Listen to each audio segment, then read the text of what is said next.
Si on regarde rapidement sur internet, on peut voir un nombre incroyable de contenus sur l'amélioration de soi. Le sport, l'alimentation, la méditation, le développement personnel, j'en passe et des meilleurs. Chacun a sa pierre à apporter à l'édifice. Certains le présentent comme la solution miracle et d'autres comme un outil de plus pour s'améliorer. Mais la grande question c'est pourquoi, bordel, est-ce que j'aurais besoin de m'améliorer dans la vie? Salut, je m'appelle Guillaume, et bizarrement, je deal plutôt bien avec les événements qui bousculent nos vies en ce moment. Et j'aime à croire que ça a un rapport avec le fait que pendant ces 10 dernières années, j'ai voué ma vie à une seule chose, devenir meilleur. Pour moi et pour les autres. Et aujourd'hui, je pense qu'il est temps de partager tout ça, les réussites et les échecs. Car si ça peut aider ne serait-ce qu'une personne, alors ça vaut la peine de tenter le coup. On vit dans un monde de consommation. Et personnellement, je me suis complètement laissé bouffer par lui. Dès que ça n'allait pas, c'était bon. Qu'est-ce que je pourrais me payer pour aller mieux? Mon quotidien se limitait à métro, boulot, dodo, comme pour beaucoup de gens d'ailleurs. Et franchement, je voyais pas trop ce qu'il pouvait y avoir d'autre. Alors c'est vrai, quand on travaille 8 heures par jour, 5 jours sur 7, on a tendance à penser en rentrant à la maison qu'on a droit à un repos bien mérité. Et à juste titre d'ailleurs. Je me suis longtemps comporté comme ça. Et pourtant, il y avait quand même un truc qui restait en fond. Un truc qui pouvait me mettre le moral dans les chaussettes la plupart du temps et m'angoisser au plus haut point lors des moments les plus difficiles. Un truc qui me disait que je pouvais faire mieux. Alors peut-être que j'ai juste un ego surdimensionné couplé à un petit peu de perfectionnisme, mais sur ça aussi on y travaille, hein. Mais le fait est que je me sentais pas bien, je me sentais pas à ma place. Et en plus de ça, j'avais droit à tous ces petits à côté très sympathiques qu'on retrouve tout le temps dans sa vie. Si, vous savez, stress, angoisse, insomnie, déprime, solitude... Angoisse? J'ai dit angoisse? Alors j'ai commencé à essayer un peu tous ces trucs dont j'avais entendu parler. Je me suis mis au sport, à la méditation, j'ai tenté de créer des routines pour le matin, pour le soir, et j'ai commencé à lire plein de bouquins sur le développement personnel. Et franchement, pas grand succès. Je m'améliorais dans chaque discipline, et j'accumulais du savoir, mais je trouvais pas que ça révolutionnait ma vie. Je m'améliorais certes, mais dans quel but? Et puis, au fil des années, je me suis aperçu d'un truc. Je donnais de plus en plus de crédit à mes idées.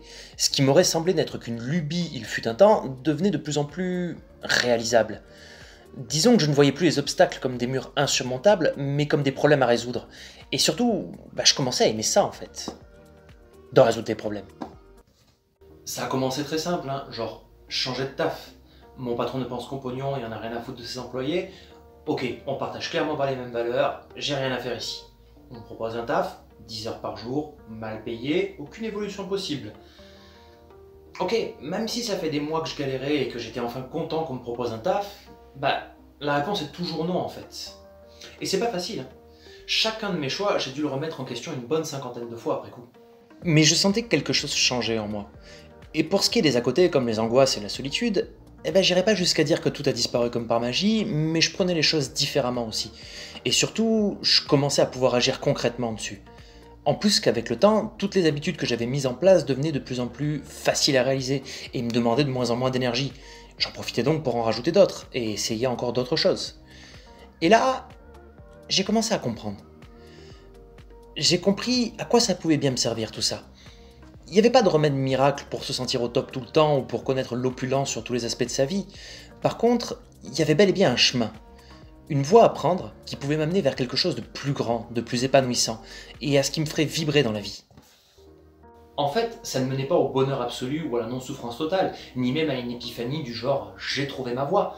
Mais j'ai pu créer un mindset, un état d'esprit qui me permettait de garder la tête claire et d'avoir de moins en moins peur tout en me faisant de plus en plus confiance.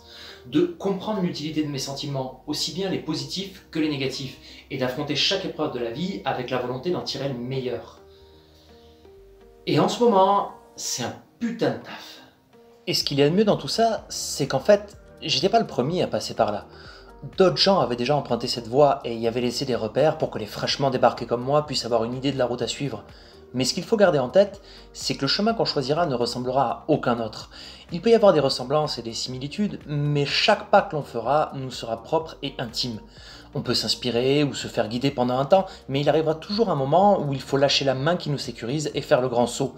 Donc si ça fait un moment que vous lorgnez sur le développement personnel ou que vous hésitez à vous mettre à pratiquer telle ou telle discipline, allez-y. Le plus important, c'est de commencer. Alors c'est long, et ça demande du travail, mais au final ça paye, et ça paye carrément. Un truc super important à garder en tête, c'est qu'on n'est pas obligé de vouloir monter la start-up de l'année ou même juste créer une entreprise. Productivité ne rime pas forcément avec entrepreneuriat et capitalisme. On peut tout simplement vouloir écrire un livre ou se mettre à peindre. Tout comme méditer tous les matins ne fait pas de nous des bobos hippies gauchistes. Oui, j'y vais fort sur les clichés, mais c'est tenace ces trucs-là.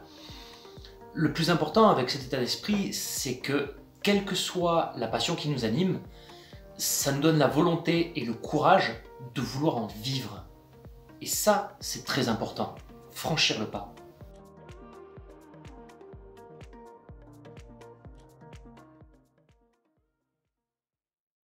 Du coup, voilà. Et merci d'être resté juste à la fin. Donc c'est la première vidéo. Il y a plein de trucs à dire. Voilà. Donc, allez-y, faites des retours. Laissez ça dans les commentaires. Dites-moi ce que vous en pensez, ce que vous avez aimé, ce que vous n'avez pas aimé.